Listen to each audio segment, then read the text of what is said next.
So guys in this session मैं आपको बताने वाली हूँ रीडिंग के एमसीक्यू सॉल्व करने का बिल्कुल ही करेक्ट मेथड, बिकॉज मुझे पता है बहुत सारे लर्नर्स को एमसीक्यूज के आंसर्स नहीं मिलते हैं. So guys please stop using the method which you had been using for a long time. So basically MCQs का फर्स्ट थिंग जो आपने ध्यान रखना है कि एमसीक्यूज कभी भी सबसे पहले नहीं करने हैं. एमसीक्यूज जब भी आप कर रहे हो तो MCQs should always be done at the end, always at the end.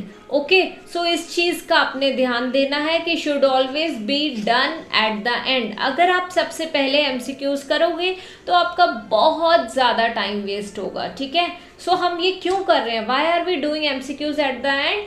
Because इसकी वजह से हमारा क्या होगा, टाइम सेव होगा. अगर हम एंड में करेंगे तब तक हमें बाकी के सारे क्वेश्चंस के आंसर ऑलरेडी मिल चुके होंगे and with the help of that हमें एमसीक्यूज के भी हिंट मिल जाएंगे इजीली. सेकेंडली, एमसीक्यू सबसे ज्यादा ट्रिकीएस्ट क्वेश्चन टाइप है. सो अगर आप उसमें हर एक चीज को पढ़ने लग जाओगे बहुत ज्यादा ध्यान से, बहुत ज्यादा डिटेल में, तो आप कंफ्यूज हो जाओगे. इसीलिए आपने क्या करना है, कभी भी करेक्ट आंसर नहीं ढूंढना जो आप ऑलरेडी करते हो. You always try to find the correct option. 4 options हैं, चारों में से कौन सा करेक्ट है वो आप हमेशा कोशिश करते हो ढूंढने की. आपने हमेशा रॉन्ग आंसर्स ढूंढने हैं, रॉन्ग ऑप्शंस ढूंढने हैं. सो सबसे पहले जो भी रॉन्ग ऑप्शंस हैं उन्हें ढूंढ लो. इवेंचुअली जो भी लास्ट में ऑप्शन बचा होगा ना, समझ जाना कि वो ही करेक्ट है. Find wrong options. So let's say आपके पास 4 है, A B C and D. अब A B C and D में से आपने करना क्या है, out of these 4 what exactly you are going to do, कि आपने पहले रॉन्ग वाले 2 ढूंढ लेने हैं कि बी एंड सी. लेट से आपको लग रहा है कि बी एंड सी रॉन्ग है तो उन्हें कट कर दो. अब उसके बाद सोचो कि ए एंड डी में से कौन सा करेक्ट होगा. जो सबसे ज्यादा प्रोबेबल लग रहा है बस समझ जाओ कि वो ही आपका करेक्ट आंसर है. So please find the wrong options firstly and always do MCQs at the end. पहले कभी भी नहीं करने हैं MCQs. Now we have this passage here by the name of the danger of ecstasy. So ecstasy एक drug है, illegal drug है. उसके यूज से क्या होता है, क्या डेंजर्स हैं. सो यहाँ पे हैव टेकन ओनली 2 क्वेश्चंस जिनके बेसिस पे मैं आपको कुछ क्लैरिटी देने वाली हूँ कि एमसीक्यूज मैं कैसे करती हूँ, कि हर बार आंसर्स करेक्ट होते हैं और आपको भी वैसे ही कैसे फॉलो करना है. So first question here is deaths from ecstasy are sometimes caused by. तो उन्होंने क्लियरली यहाँ पे बोला कि कभी कभार जो डेथ्स हैं वो कैसे कॉज्ड होती हैं. ठीक है, so major keyword is deaths. ठीक है, कॉज्ड बाय क्यों हो रही है, बट समटाइम्स. ठीक है, समटाइम्स कॉज्ड बाय, ये मेजर नहीं है, ये माइनर है, but this is the most important keyword जिसके बेसिस पे लोकेशन मिलेगी. एक्सटेसी पूरे पैसेज में बात हुई है, so that can not be the keyword. So I believe आपको पता चल गया है कि करेक्ट कीवर्ड कौन सा है. करेक्ट कीवर्ड हमारा मेजर कीवर्ड है डेथ्स. ठीक है, अब आ जाओ यहाँ पे दोबारा, हमने किस तरीके से इसे करना है. उन्होंने बोला है कि deaths from ecstasy are sometimes caused by people with pre existing conditions. मतलब पहले से कोई बीमारी है, too much fluid in the body, बहुत सारा फ्लूइड बॉडी में, over heating of the body, या ऑल ऑफ द अबव. ठीक है, सो 4 ऑप्शंस दिए हैं, या तो चारों के चारों, या pre existing condition, to much fluid, over heating. अब अगर आपको डेथ्स मिल जाता है ना, वही मेजर कीवर्ड है, आंसर उसके बाद इवेंचुअली आपको मिल ही जाना है. बट पहले हमने 2 रॉन्ग ऑप्शंस ढूंढने हैं. ये मेरा मेथड है जो मैं फॉलो करती हूँ. चलिए, so let us find deaths. अब अगर हम यहाँ पे देखें, एक एक लाइन को बड़े ध्यान से नहीं देखना. अब यहाँ पे भी डेथ्स की बात हुई है ना, अगर हम पूरा देखें तो यहाँ पे भी डेथ्स की बात हुई है. उसके बाद आगे अगर हम देखें, अगेन इधर बात हो रही है. ठीक है, आर समटाइम्स कॉज्ड बाय. सो पर वो यहाँ पे नॉर्मल बता रहे हैं कि नंबर ऑफ डेथ्स ब्रिटेन में कितनी हुई हैं, है ना, ये सब कुछ उन्होंने मेन बताया है यहाँ पे. सो वो कह रहे हैं कि what is certain is that the drug causes distinct changes. वो कह रहे हैं जो चीज़ श्योर है वो ये है कि बहुत सारे चेंजेस होते हैं बॉडी में और उसके फेटल कॉम्प्लिकेशंस हैं. बट फिर भी वो बात नहीं हुई है. सो मेजर क्या है, यहाँ पे देखो कॉजेज ऑफ डेथ हमें मिल गया, कॉजेज भी मिल गया और डेथ भी मिल गया. डैट मीन्स हमारा मेजर कीवर्ड तो डेथ था ही, और कॉजेज भी हमारा एक कीवर्ड था जो कि मैंने बोला था, नॉट मेजर बट माइनर. सो अगर हम यहाँ पे दोबारा आ जाते हैं, in almost all cases of MDMA related deaths in Britain, overheating of the body and inadequate replacement of fluids have been the primary causes of death. Yet in the US studies appear to implicate other causes. ठीक है, US में other causes भी बताए गए हैं. सो वो कह रहे हैं कि जो नॉर्मल लाइकली हेल्दी पर्सन है आर अनलाइकली टू डाई. ठीक है, but people with pre existing conditions such as weak heart और asthma may react in extreme ways. पर उन्होंने बोला है कि यहाँ पे इस चीज़ की वजह से, ठीक है, सो मेनली वो बता रहे कि प्री एग्जिस्टिंग कंडीशंस की वजह से भी हो सकता है एक्सट्रीम वेज में रिएक्ट, बट उन्होंने कोई श्योरिटी नहीं दी है. वो कह रहे हैं sometimes deaths from ecstasy are sometimes caused by, sometimes कभी कभार होती हैं. प्री एग्जिस्टिंग कंडीशंस के लिए उन्होंने बोला हो सकती हैं, मे. उन्होंने बोला कि अभी ऐसा कुछ उन्होंने श्योरिटी नहीं दी, बट उन्होंने मे बोला. ठीक है, too much fluid in the body. एक एक ऑप्शन करके लेते रहो और देखते रहो. सबसे पहले हम बी वाला ऑप्शन देखते हैं, to much fluid in the body. यहाँ पे उन्होंने फ्लूइड की बात करी है, पर वो बोल रहे हैं इनएडिक्वेट रिप्लेसमेंट ऑफ फ्लूइड की भी एक प्राइमरी कॉज है डेथ का. इनएडिक्वेट मतलब जितनी ज़रूरत नहीं है उससे ज़्यादा जो फ्लूइड है उसे हम रिप्लेस कर रहे हैं. रिप्लेसमेंट की बात हुई है फ्लूइड की, और यहाँ वो बोल रहे हैं बहुत ज़्यादा फ्लूइड है बॉडी में. तो इतना क्लियर हो गया कि ये वाला ऑप्शन तो हमारा रॉन्ग ही है कि टू मच फ्लूइड नहीं, उन्होंने बोला था रिप्लेसमेंट ऑफ फ्लूइड, और वो भी इनएडिक्वेट मतलब जितनी ज़रूरत है उससे ज़्यादा. इनएडिक्वेट या तो कम या ज़्यादा, मतलब वो क्लियरली बोल रहे हैं कि रिप्लेसमेंट हुई है, जितनी ज़रूरत थी उससे कम रिप्लेसमेंट हुई है. इनएडिक्वेट हुई है मतलब उससे कम हुई है. So that doesn't mean too much fluid in the body. That's why B तो क्लियरली हमें पता चल गया ये रॉन्ग है.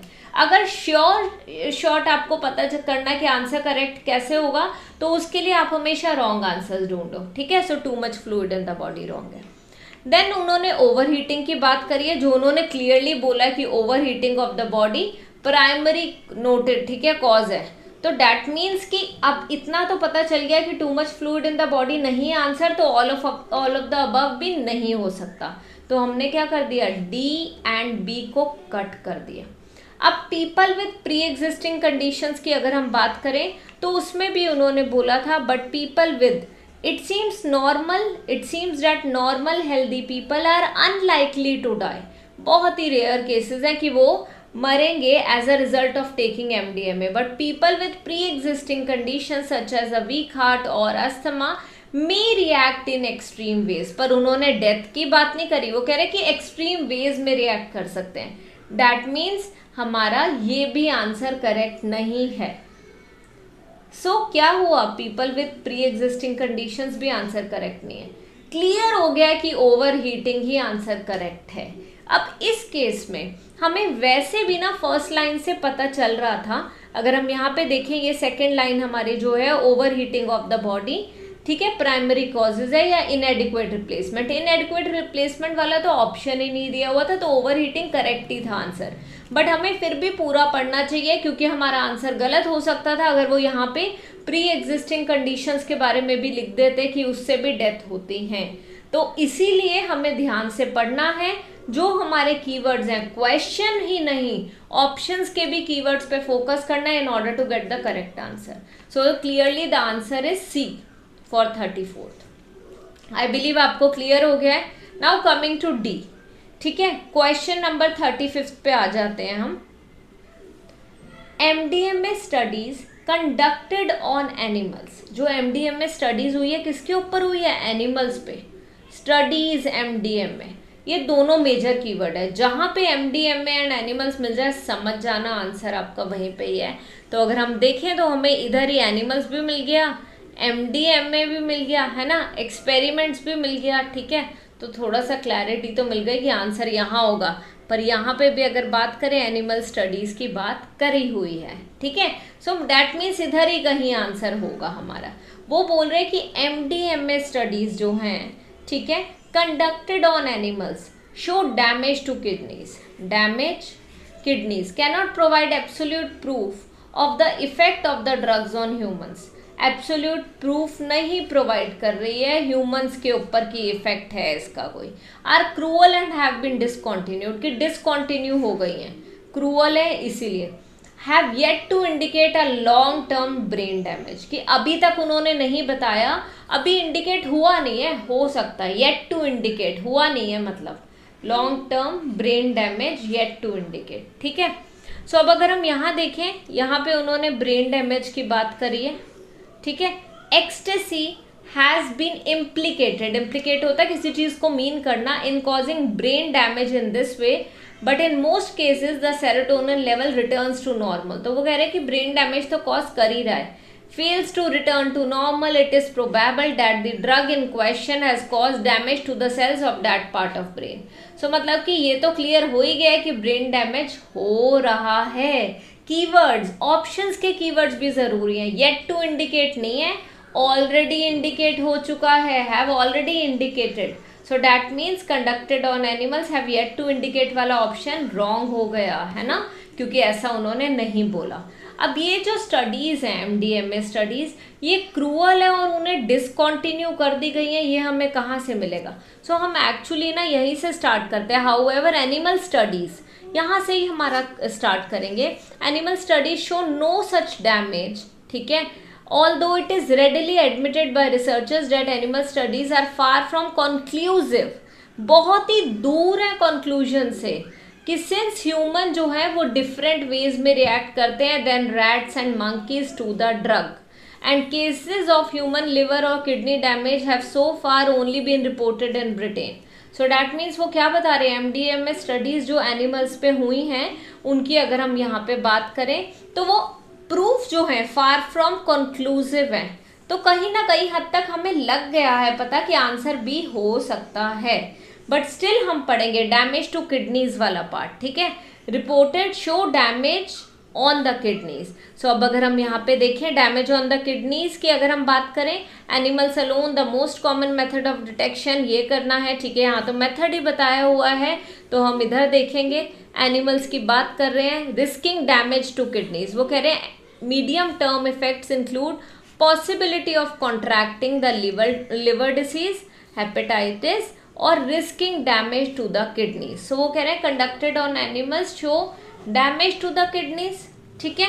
इज इट ट्रू और कैन नॉट प्रोवाइड दैट। अब आइडियली तो हमें वो भी दिख रहा है, बट अगर हम उसी चीज को, पर उन्होंने बोला था एनिमल स्टडीज, ये तो मीडियम टर्म इफेक्ट्स की बात हो रही है। एनिमल स्टडीज ऐसा कोई डैमेज शो नहीं करते हैं हमेशा। हाउएवर के बाद वाली लाइन जरूर पढ़ा करो क्लैरिटी के लिए, जब भी कोई कॉन्ट्रास्टिंग कनेक्टर आ जाता है मीनिंग चेंज हो जाता है। However animal studies show no such damage, animal studies ऐसा कोई शो ही नहीं करती है, तो that means no such damage by animal studies. So 35th का ए भी रॉन्ग हो गया एंड डी भी रॉन्ग हो गया। अब हम बचे हैं हमारे पास 2 options. Cannot provide absolute proof, are cruel and have been discontinued. यार ये जो क्रूअल और डिसकंटिन्यूड हो चुकी हैं ऐसा कहीं यहाँ पे हमें कहीं नहीं मिला, ठीक है। सो डैट मीन्स ये भी हमारा रॉन्ग आंसर है and the correct answer is absolute proof, क्योंकि उन्होंने क्लियरली बोला है कि admitted by, although it is readily admitted by researchers that animal studies are far from conclusive since humans react in different ways। वो बहुत ही दूर है conclusion से, conclusion से बहुत ही दूर है, रिजल्ट से बहुत ही दूर है, क्योंकि ह्यूमंस दूसरे तरीके से रिएक्ट करते हैं। So cannot provide absolute proof of the effect of drug on humans. So that means clear है कि 35th का आंसर इज बी। इस तरीके से एमसीक्यूज करोगे तो यार कभी भी गलती नहीं होगी। सो प्लीज आप ये 2 गलतियां मत करना, और जिस तरीके से मैंने अभी आपको बताया एमसीक्यूज सॉल्व करने वो करना, आपके आंसर्स कभी भी गलत नहीं होंगे। So that's all for this session. अगर आपको मेरे पढ़ाने का तरीका थोड़ा सा भी अच्छा लगता है ना, तो ज़रा वीडियो को लाइक ज़रूर कर देना और सब्सक्राइब कर लेना चैनल को। सो मिलते हैं नेक्स्ट वीडियो में। Until then bye bye. If you need help in any other IELTS topic, we have created hundreds of videos and almost covered every topic in IELTS. So you go to our home page and there you can see multiple tabs on top of the screen, and go to the playlist tab and there you can see there are playlists for every type of video. There is playlist for writing, there is playlist for reading, there is playlist for idea generation. So you can check out what you want and you can watch that video and clear your concepts.